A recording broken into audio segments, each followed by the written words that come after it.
Blacks in Technology. Blacks in technology.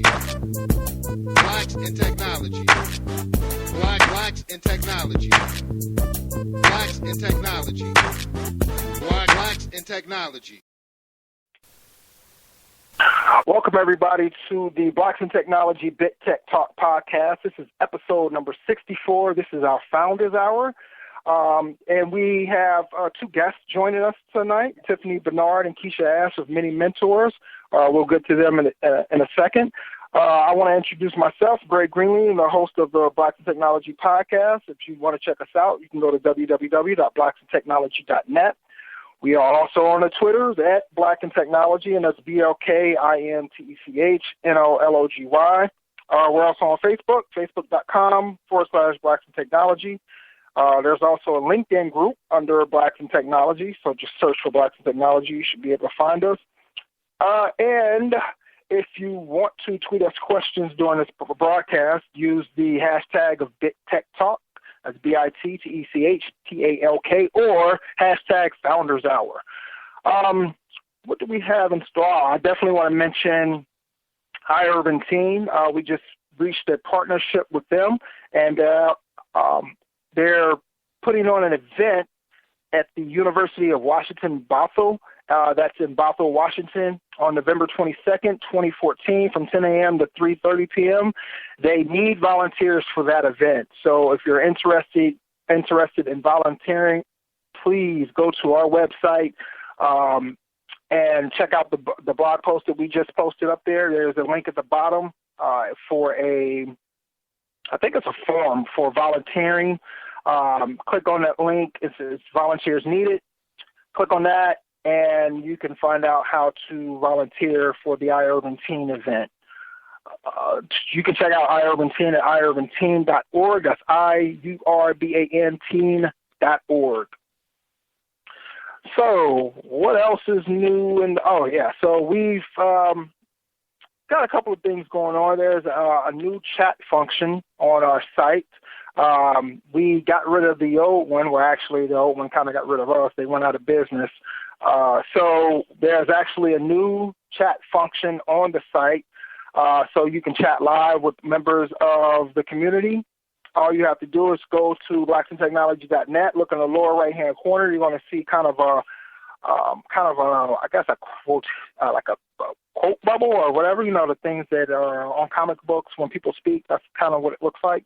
So check that out. Click on it. It's going to open up the chat. It'll show all the people that's in the chat or who's live in the chat, and you can chat live with members of the community. So I think that's a big step in, and, just keeping the community feel of the site and keeping the social part of it all intact. So I want to go ahead and introduce our guest of Many Mentors, Tiffany Bernard and Keshia Ashe. We're going to get into their background, their STEM background, as well as their startup background. So I want to welcome them to the show. Tiffany and Keshia, thanks for joining us tonight. Absolutely. Thank you so much for having us. Oh, you're welcome. So I want to start off with our first question is give us your background and your education in STEM, and I'll start with you, Tiffany. Okay, so I completed my bachelor's in biology at the University of Connecticut, and I'm currently pursuing a PhD in biomedical engineering at Cornell University. Yep, and I completed my bachelor's in biomedical engineering at the University of Virginia, and finishing up my PhD in chemical engineering at the University of Connecticut. Excellent. So what made, and this is deviating from the pre-form questions. What kind of got you into chemical engineering and biology? Tiffany, maybe you should go first. Sure. So I originally wanted to be a physician, but actually being involved in entrepreneurship and business, I see getting my PhD more in line with my future goals. And so the reason I say that is because I see the whole PhD process almost similar to like the R&D process in a business for bringing a product to market, where you come up with an idea, you prototype it, and you patent it, and then you can commercialize it if you want to. And I have that same opportunity in my PhD program, as well as getting a degree in higher education. And I'll take the other side of that answer, where growing up, I think I always had a natural curiosity for science, and I was one of the lucky kids where that curiosity wasn't sort of put down because I was a girl, because I was, I'm a minority, and for that reason I excelled in different math and science classes, and honestly didn't like history and government and some of those other classes that I took. And so when it came to this decision point going into college, I literally received a brochure from a university that listed all the different engineering tracks, and biomedical engineering was the one that really stood out to me. It appealed to my sense of engineering, creating products, as Tiffany stated, but then, the other side of it is creating it for the common good and actually working on something that can have a lasting impression and that can help other people in the world. And so that's sort of my track. And thankfully, I've been able to do that so far within my undergrad and graduate programs. Excellent. Who did you have any early influences? And speaking for myself, I know that my mom was actually dating somebody who was into electronics, and he used to actually take me to his job and kind of show me schematics, even though I didn't know like what the schematics were about. But it was just that involvement and that engagement that kind of led me to want to pursue computers and technology as a career. What did you all have any early influences like that? Well, my father both my parents actually, they kind of advocated for education and for doing science and medicine and stuff like that since I was younger. Mm-hmm. But my interest in research and doing science didn't start until I was maybe sophomore in college, when I met my first mentor that introduced me to Brookhaven National Lab, where I did my first research internship. And then from there, I fell in love with it. And for me, so when I was growing up, my parents obviously played a huge role. They expected me to do well in school. It wasn't something that I was necessarily rewarded with, to my dismay, compared to my classmates who got money for getting degrees. But they always encouraged me to do well in school, and it was my expectation. I actually received a lot of support from the community that I was raised in. So I'm from Hampton, Virginia, and they had and continue to have an excellent youth development, youth engagement program that really empowers young people to, be leaders in their community.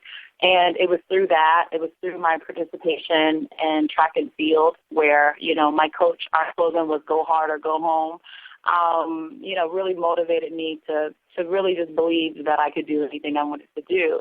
I talked about my decision to go into engineering, and then when I was at University of Virginia, similar to Tiffany, I met a mentor who really opened my eyes, who gave me an opportunity to do research in the lab, and I loved it, and I loved the freedom that we had, and I loved the creativity that was involved, and I loved the opportunity to, share that information with others and to build on an ever-growing body of knowledge. So, that was sort of my support system there. That's excellent. And then, just hearing about the support from your community and how they supported you and how they encouraged you, it's great because, quite honestly, we get people on the show who state that when they were trying to get into technology, their guidance counselors actually try to deter them from going into engineering, saying it was too hard, there was too much math involved. So, and you know, here at Blacks in Technology, you know, I really push, you know, the community aspect of it, because to me, that's how we're going to be able to help stomp this divide, is to, you know, I think you know, communities are very, very underrated, and it's a lot of times, you know, it's you know, people don't understand the power of the community, and they don't actually they don't engage and use the resources of the community like they should. I just finished answering a post on our forums to somebody who was new to the community, and they were talking about, you know, going back to school. You know, they were actually, you know, in a career, and now they're actually switching to technology, and they were going to go back to school.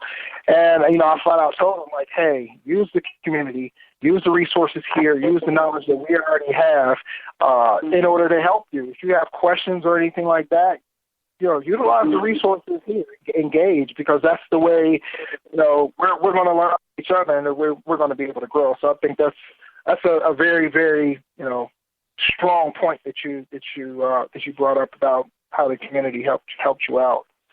Absolutely. Go ahead. I was just to make another point. So we haven't quite gotten into mini mentors, but both Tiffany and I mentioned University of Connecticut. That's where we met. That's where this whole idea was birthed from. And I'm still in Connecticut. She's in Ithaca, New York. But the community here in Hartford, Connecticut has played a huge role in our success with the mentorship that we're doing. And in fact, I'm just coming from an event. I was invited to this Women Hall of Fame event at the Convention Center. I was invited by the Science Center, and I'm listening to one of the honorees.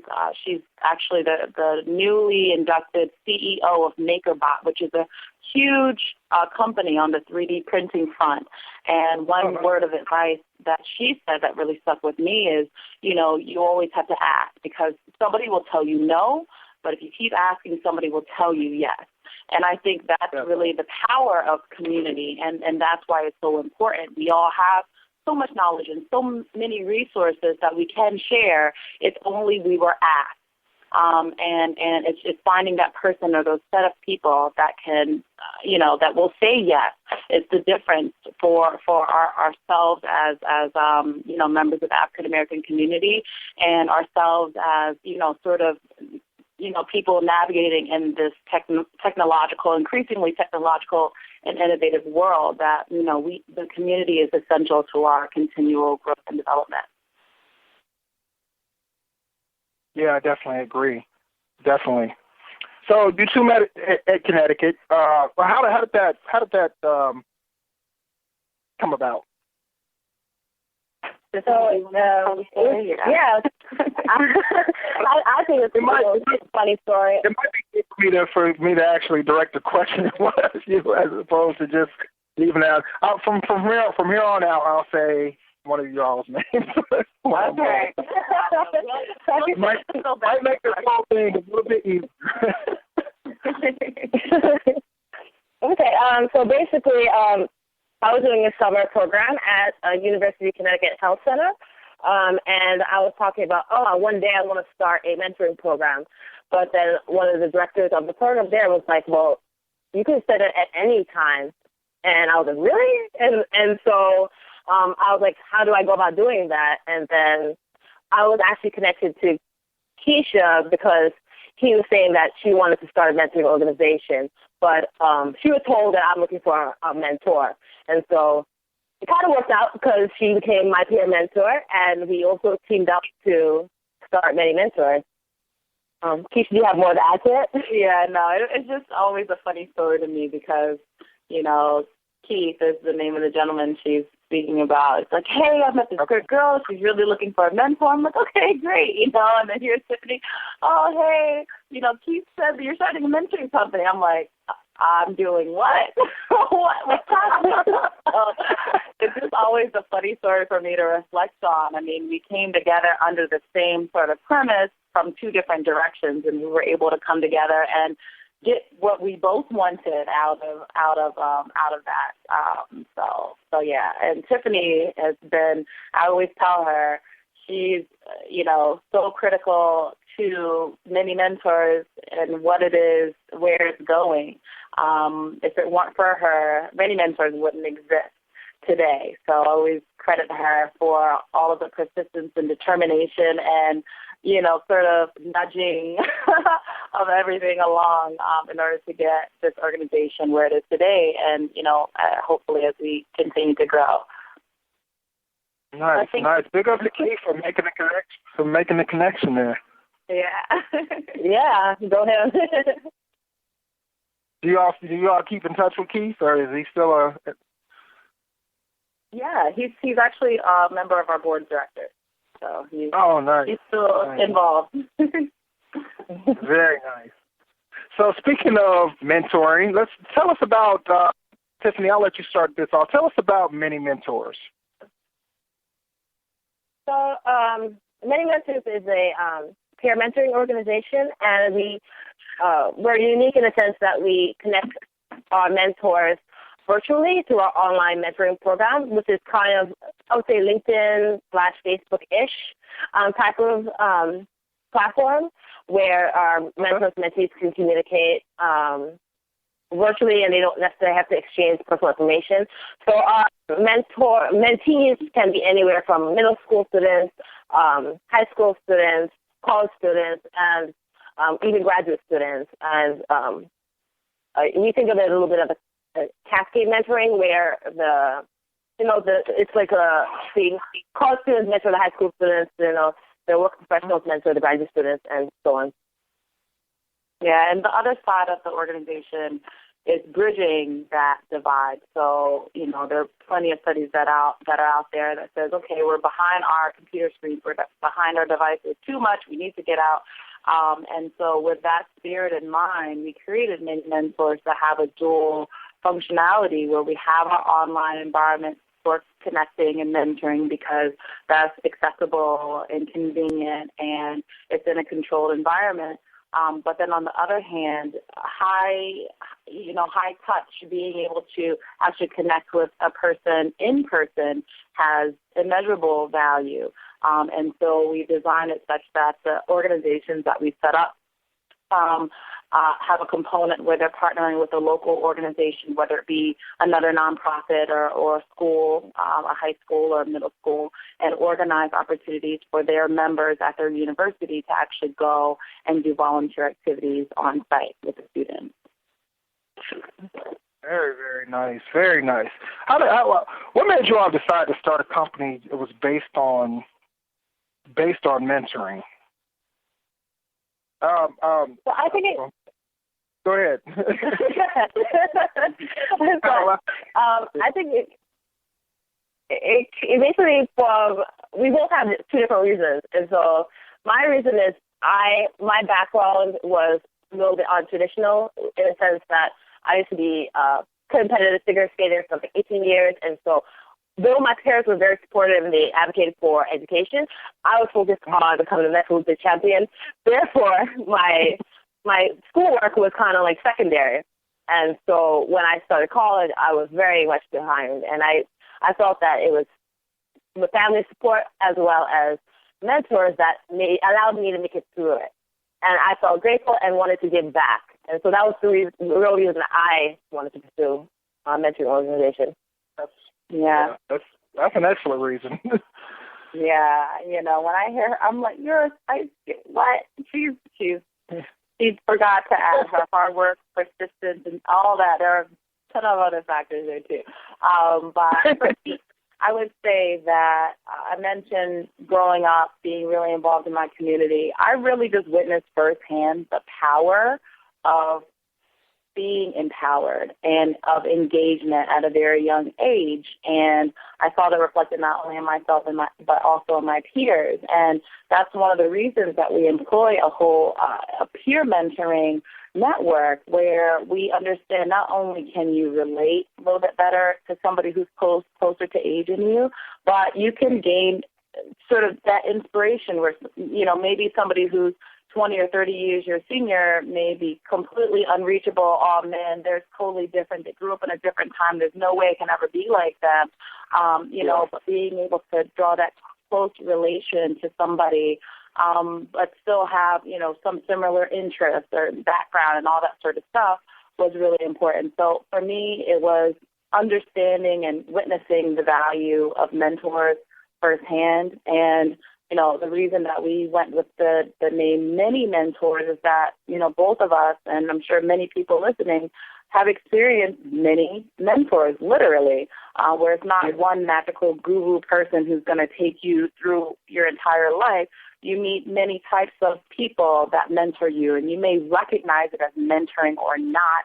It may just be somebody who's passing by and, give you some words of wisdom that really stick with you. But it's this connection that we have with each other and this trust that we can foster among each other that allows us to get to that next level, to reach whatever, goals and dreams that we do have for ourselves and for those around us. So that's my reasoning behind getting this organization going.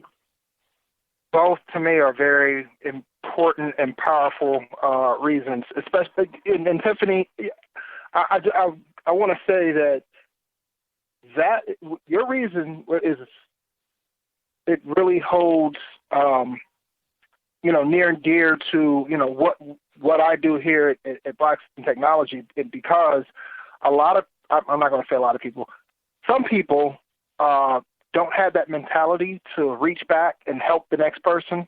And you recognizing that, there were people there for you and helping you out and you kind of paying it forward, that's powerful. I really like that. And Keshia, I want to touch on a couple of things that you said. One of them is trust.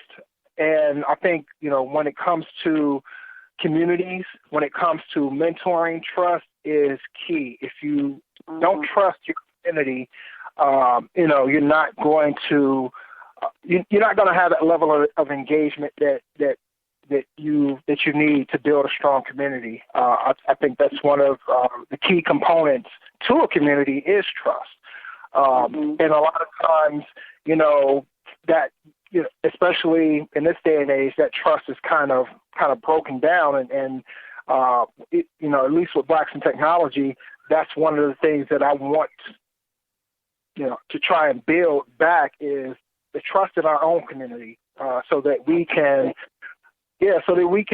trust each other and learn to come together and share that knowledge and share our experiences with each other. And the other part that you were talking about that I think is very important is the peer mentoring and people being able to identify and relate to the person or persons that are mentoring them. I think I always try to push that on Blacks in Technology, the visibility aspect and just being able to see people of color in technology or see people of color who are doing things in the career field that you're pursuing, and how powerful that image is to that person.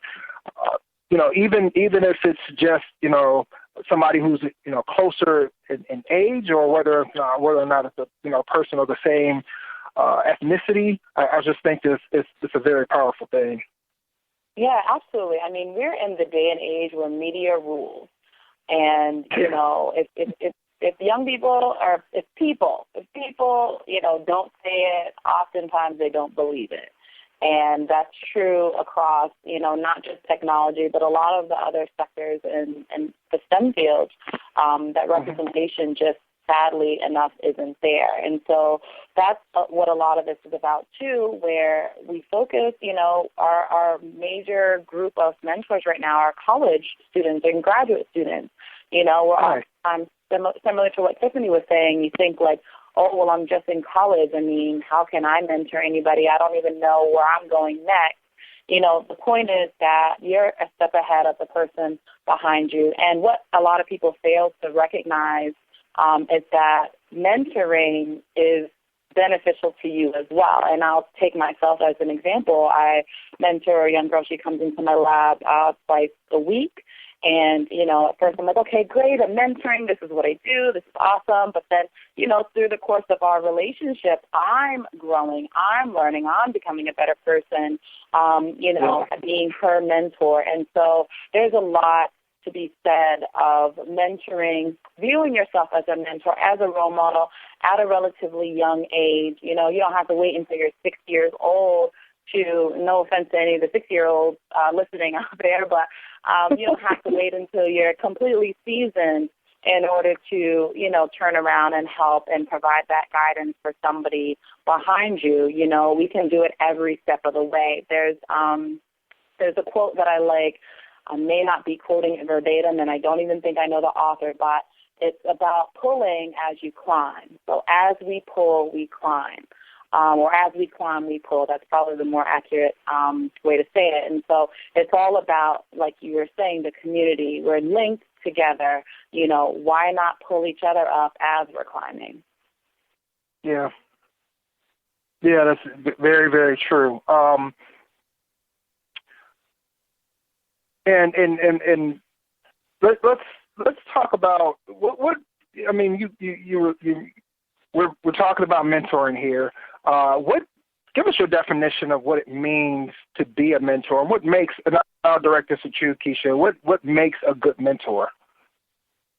Okay, so a good mentor at the very core is just somebody who wants to be that resource, be that source of guidance, be whatever another person, needs in order to achieve their different goals. And so that's one thing that we always tell our mentors when we do our training. You don't have to know the answers, but you do have to be willing to, help that person find them, or find them yourself if it's more accessible to you. So at the core of a good mentor, I literally, and it's cliche as it sounds, is a heart, a caring heart that literally and genuinely cares about the, benefiting another person through their effort, their acts of kindness, through their sharing of their knowledge. And so it's literally just the person who wants to see something better, and not only themselves, but of somebody else as well.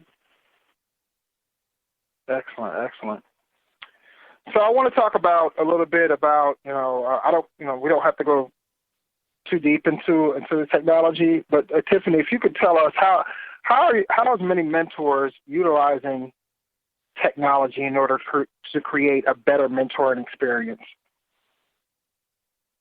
So, as Keshia mentioned, we're living in the era or time of technology, and the fact that social media, social connections are very powerful, and you can reach a large number of individuals. So a lot of students, especially students in the science, technology, engineering, and math, they're very busy. I mean, taking the upper level math, taking the science classes, engineering classes, is time consuming. And so if we want these individuals that are busy and also, have this type of background to be mentors, then we need to make it easy and accessible for them. And so having a mentoring program or a virtual component to a program, it basically lowers barriers, and so that these students can reach mentees, when in other situations they wouldn't be able to do so. And so I think that's the most important component of the technology piece. And how does that work on a site? So take us through kind of like the step-by-step process of somebody who might be looking for a mentor. How do they go about doing that on your site? Absolutely. So I'll take that question. So okay. I'll run it through from the mentor's point of view, and then I'll go back and make some amendments for the mentee. So a mentor, they hear about many mentors maybe on the college campus through the Founders Hour talk or whatever other medium, and it is the website. Our application is located online. We receive that information. We go through it. We will accept or deny an individual. At that point, they go through online training. So the training is no more than about 30 minutes that we go through our platform and best use, and then also best mentoring practices One approach that we're taking that's a little different and that we can take because of technology is instead of requiring somebody to come to our facility and sit down for 2 or 3 hours and, sort of be hammered with all this mentoring knowledge and everything, we can implement sort of periodic training sessions. So it's not something that we just expect from day one. You ingest all of this and you never have to be trained again. We believe in continual training, continual learning. So in any case, relatively short uptake time, receive login information, and from that point there, they gain access to the network. We have 2 ways that we match mentors and mentees. Number one, or rather 3. Number one, there's a matching algorithm within the site that's based off of your skills and expertise, and matching that with those other people who are seeking mentors within the system. Number 2, there's also a global people category, and we have numerous filters at the top. So let's say I was looking for somebody who goes to Cornell University. I'd be able to type that in. All the folks at Cornell come up, and then I can, either add more filters or go through one by one and check everybody out and see if there's something that sparks my interest as a mentee. And then number 3, we actually provide recommendations. So based off the application information that we get from the mentors and the mentees, we'll go and sort of handpick at this point different matches that we believe would be appropriate. And, as I stated earlier, we're mini mentors for the reason that, if this match is inappropriate, you guys aren't clicking, that's perfectly fine. We don't expect everything to be magic. But we do expect people to be active, and, if it's something that's not working out, for them to be vocal about it and or sort of rematch themselves. On the mentee's point of view, depending on the level, so as Tiffany mentioned, we work with as young as middle school students. Within our platform, we work with high school students and above. And so the high school student, again, they hear about mini mentors through one of these various channels. They and their parents receive an email about the participation. There's some paperwork that needs to be signed because obviously we're dealing with minors. And then they go through a similar process where they receive training of how to be a good mentee and also, how to use this platform appropriately. And they are also presented with 3 different ways to match. We allow people to be in a match for a duration of the school year. So, that's like 6 months. And then at that point, they can decide if they were more than 6 months. At that point, they can decide if they want to continue on in that match or if they want to be rematched if it didn't work out during that time. But that's essentially the run through. And then depending on if the mentor or the mentee is located in the region of a local chapter, they also have the opportunity to participate in in-person events. So, for instance, at Yale University, we had our mentor-mentee greet a couple Saturdays ago, where we had the students come out and, just interact with the mentors. We have another event coming up in November. And we also like to do fun events, visiting to the Science Center and things of that nature. So it's sort of a variety of things if you're located around a chapter. And, of course, if you're not, you can always start one. We have all the support, documentation, and the staff that can help with that sort of, starting up a new chapter. Wow, how many chapters do you have so far? So currently we have 5 chapters. Our 3 most active are at UConn, Yale, and Cornell. And then the other 2 that are officially started, but, they're still kind of getting their feet under them, are at Syracuse and Brown University. And going into the next school year, we've been doing some recruiting at Georgia Tech and also at MIT. So hopefully we'll be getting some chapters starting there for the 2015 and 16 school year. Excellent. I think that's pretty interesting that you all have, these different chapters around the country. So what's the criteria for starting a chapter? So it literally just takes somebody who's interested in being a leader. first and foremost, because we do recommend that people recruit at least 2, if not 3, additional officers to help run the organization. We've done a lot of work on the back end to provide that information for them to get started, from the Constitution to set up an organization all the way to flyers to help recruit mentors. So we literally, hand over a package and then coach the leadership team through that. So it's really just a person who is passionate about the mission the same way we are, who has leadership skills or is really interested in refining their leadership skills, and somebody who is ready to take on the responsibility of leading a chapter, being creative, planning different events as necessary to keep the members engaged and to offer outreach opportunities for the members as well. Now, there's many mentors. Do you target or focus on a certain group, being women of color and STEM? Do you all focus on underrepresented groups, or is this kind of more of a kind of wide open type thing? So our focus is on underrepresented groups, which include like women and in the science and tech arena. But it is for any and everybody that wants to be involved. Gotcha. Absolutely. We believe that a big part of inclusion in STEM and in tech means that everybody's at the table, not just, and it's interesting, I guess, for me, I go to a lot of different events, a lot of women in STEM, women in tech events, and it's a little disheartening sometimes to see that there are only women in the room. We need the men there too. We need everybody from every background to be on board with this, because otherwise then you just have, so-called, radical group of people at whatever one company pushing for this, but everybody's not on board. So we focus on the underrepresented groups, but we are definitely open to any and everybody who wants to contribute to, the inspiration of the next generation of innovators. And I love what you said. Go ahead, Tiffany.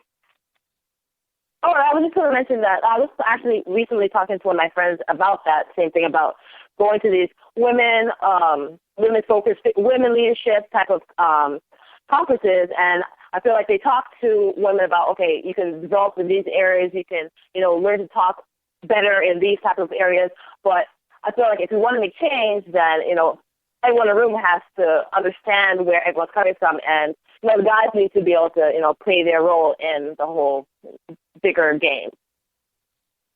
And so it's very interesting that you all say that, and I think that Ayori, I wish she was on this call now. She works with Blacks in Technology. She's out of Silicon Valley. She works for Salesforce, but she always emphasizes this cross-cultural engagement and not being isolated, and having people of different ethnicities, different backgrounds, different cultures at the table, because we're not going to learn everything that we need to learn just from people within our demographic, right? It's going to take us to engage with people outside of our comfort zone, outside of our race, or whatever, and be able to tap their brains for their knowledge, and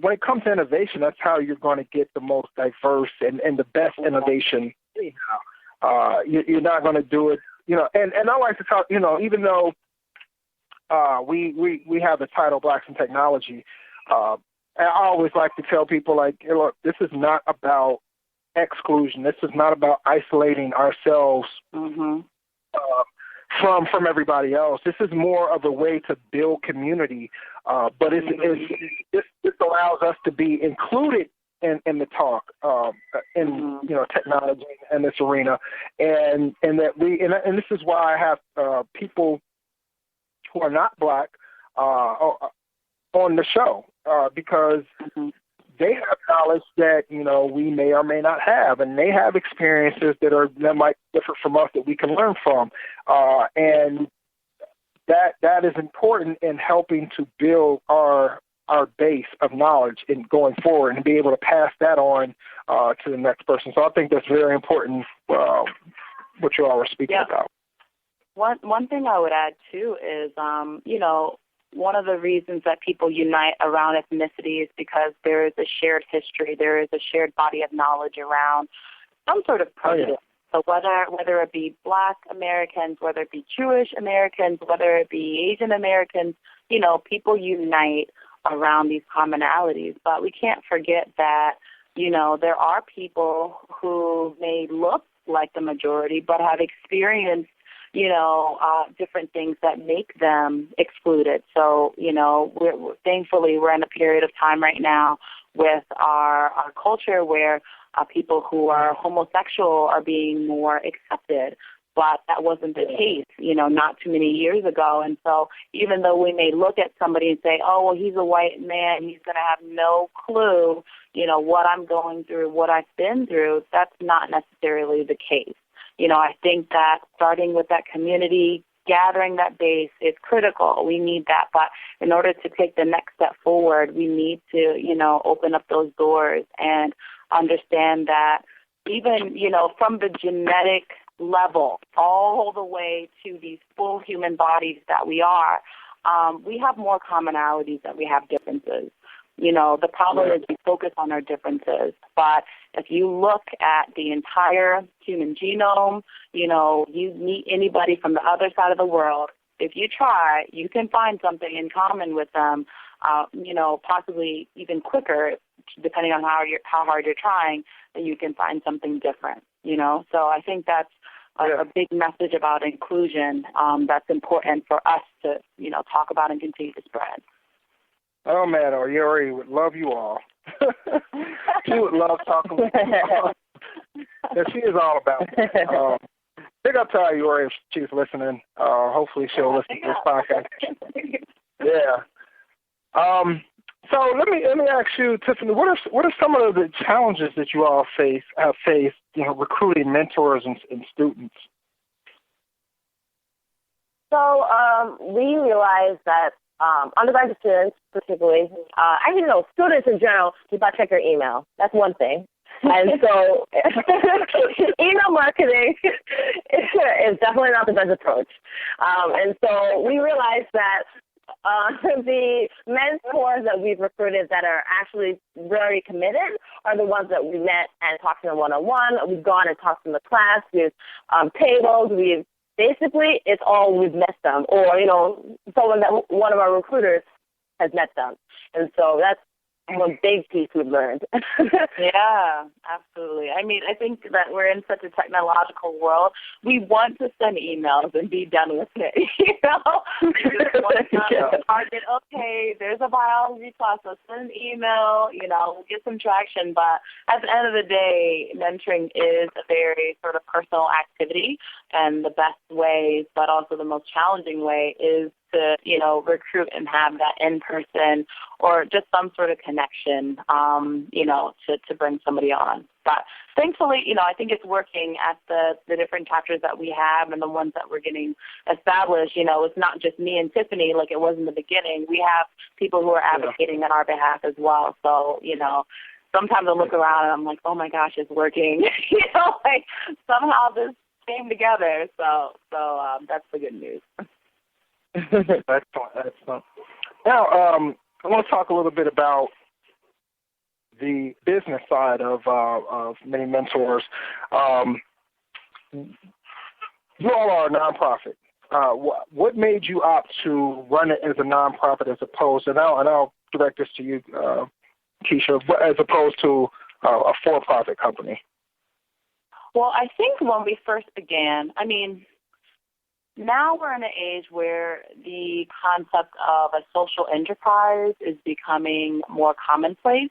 But when we started 3 years ago, at least just from Tiffany and I's point of view, that didn't really exist. And so I'm saying that to say that a for-profit business isn't mission-driven.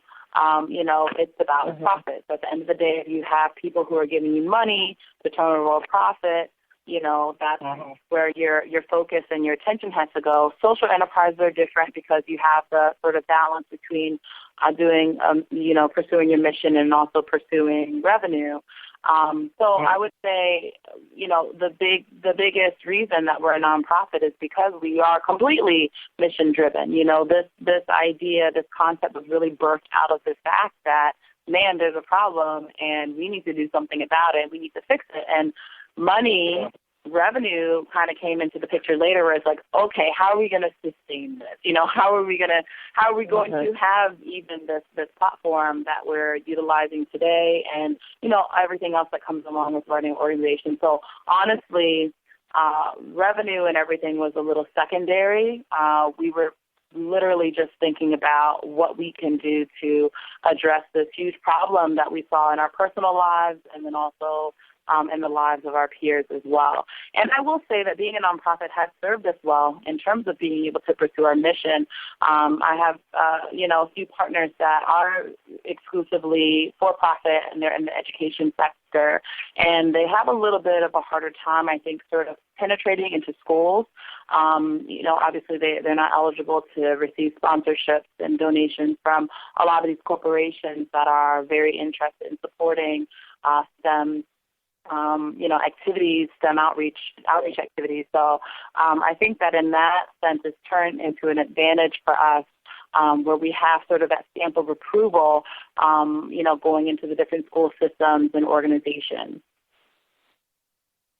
Excellent. And I love what you said about, being mission-driven first and the kind of like the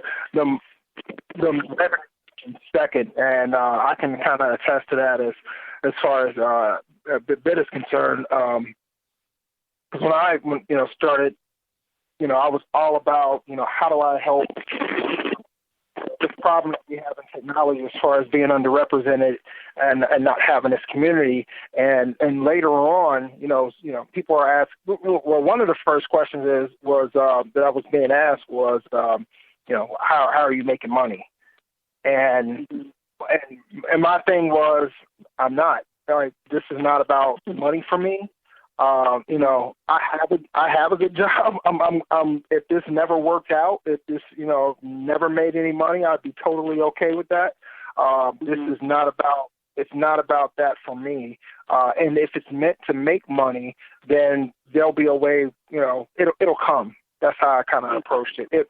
The money part of it will come if it's meant to make money. If not, then I'm totally okay, and I feel even though we're not rolling in dough, that it's successful for me, right? And I don't make revenue or money kind of the that's not what success is when it comes to something that I feel, is important for our community. It's, how am I impacting the community? What type of change am I making in the community?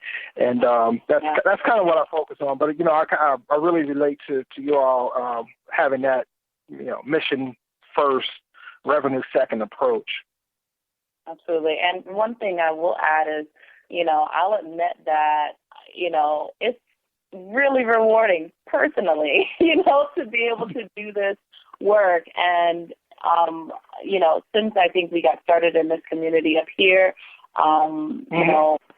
we've had the honor of receiving numerous honors for the work that we do in the community. And so even though, it's not something, we're not busting down, millions of dollars in the bank account or even close to millions of dollars in the bank account, we still have that satisfaction of literally knowing that we're helping people, like sometimes I get messages from people and it's like, man, like if it weren't for you or if it weren't for this organization, I wouldn't be doing what I'm doing. And those are the most rewarding things.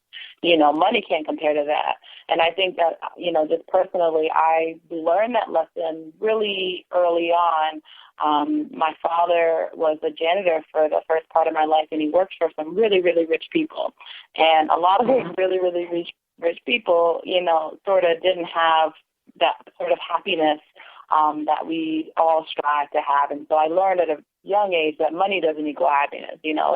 It's more so about, whatever makes you happy. And in this case, I think for all three of us on the line, it's making an impact on other people and making an impact on this world. So, I think that, we're all grateful that we have the opportunity to do that. Excellent. So, Tiffany, tell me some things that you've learned about running a nonprofit that you didn't know previously.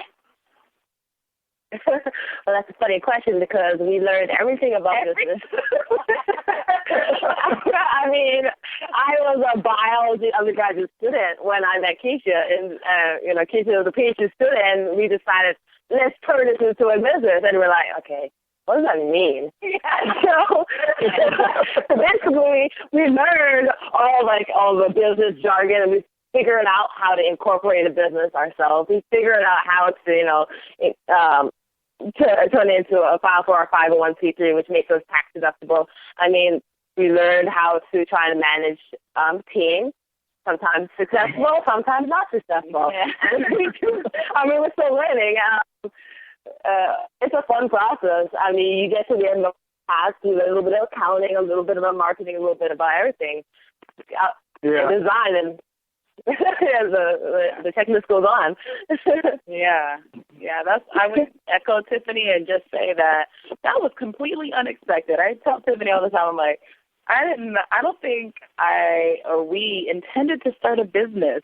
I don't think that we thought that it was going to be, something, what it is today and where it looks like it's going. And both of us have benefited immensely. Like our resumes are more, exciting, more interesting than the typical, PhDs at, a couple of schools getting degrees in engineering fields. We have a lot more that we can now bring to the table. And, I know Tiffany, I'm pretty sure she already had an entrepreneurial spark before I met her, but man, she's really gone off on that. How many businesses have you started now? I don't know. A few. I can't. I'm over involved. Just to say that. I mean, and I also found my passion for. Actually, what I want to do is I didn't realize is become a venture capitalist. I just didn't know what that was. I guess I was searching for something, and I didn't know what that something was until I was like, I figured it out. I was like, that's it. That's what I've been looking for all my life. Yeah, and so I think I was just going to say, I think it's an interesting illustration of mentorship where, you sort of go into it thinking like, okay, I'm going to do good for this person, they're going to benefit, but then you end up benefiting as well. I think, Tiffany and I started this company. That's exactly what happened. We're like, man, we want to do something good for the world. And then it turns out that we, grew a lot from it as well. And so, that's been extremely rewarding. Isn't that really gratifying though when you start something that's kind of like the unknown and you're doing this and you're kind of flying by the seat of your pants, but everything it's just working out for you, and you might do something and you're like, I don't know if this is the right way to do it, or I don't know how to do it, and then you work through it, and the next thing you know it's done, and you're just like, wow, I can't believe I did that. Yeah, it's extraordinarily gratifying. Yeah. So, I mean, what's next for Many Mentors? What do you see Many Mentors in like the next 5 years? Okay. So Many Mentors our number one goal is to continue to expand, to continue to grow the pool of people who are serving as mentors in our online environment and also in person in their local community. So that will be number one. And then number two would really be, a little bit closer to the business side of things, the branding, the brand awareness. That people in 5 years, as they have a kid who's like, I want to go into this field related to STEM, that somebody says, have you heard about Many Mentors? You can get connected with somebody who can provide some guidance for you, and so that would sort of be the hallmark, I think, of our success, that, the young people out there know that they have an option. They know that they, can look beyond their teachers and their guidance counselors and even their parents in some cases for that guidance that they so desperately need. And I know, Tiffany and I sort of go back and forth about this, but eventually we would like to open up to more fields because, STEM is certainly not the only field that's in, has a disparity with underrepresented people. And so we'd like to offer our services to other fields as well. And again, that goes sort of to our name many mentors, where we sort of have that flexibility to maybe one day open it up to other areas. So, excellent. So, Tiffany, when are you going to be heading out to Silicon Valley? Actually, the biotech, started up. Well, it's pretty big in Boston. Oh, really? Yes, it is. I mean, I was going to say, if you stated that you wanted to be a VC, and that's where it's at, is Silicon Valley. Actually, I was just talking to a women venture capitalist. I say that just because there's not very many women VCs. 2 days ago, and she actually recommended. She worked for Pfizer, and she recommended that I, if I'm interested in biotech, venture capital stuff, to go to Boston. So that's where the booming biotech, market is. But if you're interested in tech stuff, then West Coast it is. I'll come visit. Yeah, well, I'll be on the next plane. I know you know.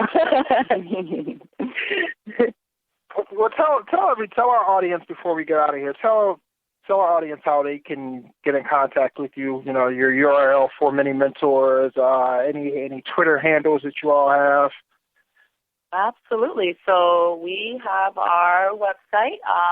We're updating it now, but for now it's still good to go. www.manymentors.org. You can also find us on Facebook, same, facebook.com/manymentors. We're on Twitter, manymentors_org, and you can also find us on Instagram. So, we're out there, and just follow us. We'll follow you back, and hopefully become friends one day. Excellent. Any last words from you, Tiffany, or you, Keshia, before we leave our listening audience? I just wanted to say thank you for having us. Absolutely. I'll echo that, and then also just say to anybody out there, just know that you have the capability to make a change in somebody's life. And, any opportunity is a opportunity to make a positive impact on somebody else. So, it's a gift that we have and a gift that we should give to others. Excellent.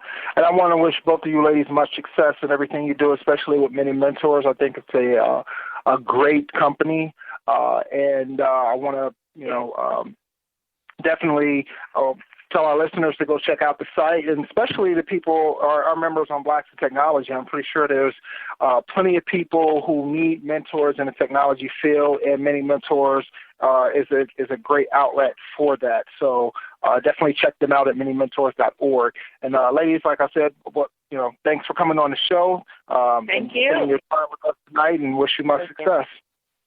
Thank you very much. We had a great time, and thank you. Thank you. Bye. Take care. Bye. Blacks in Technology. Blacks in Technology. Blacks in Technology. Blacks in Technology. Blacks in Technology. Blacks in Technology. Blacks in Technology. Blacks in Technology. Blacks in Technology.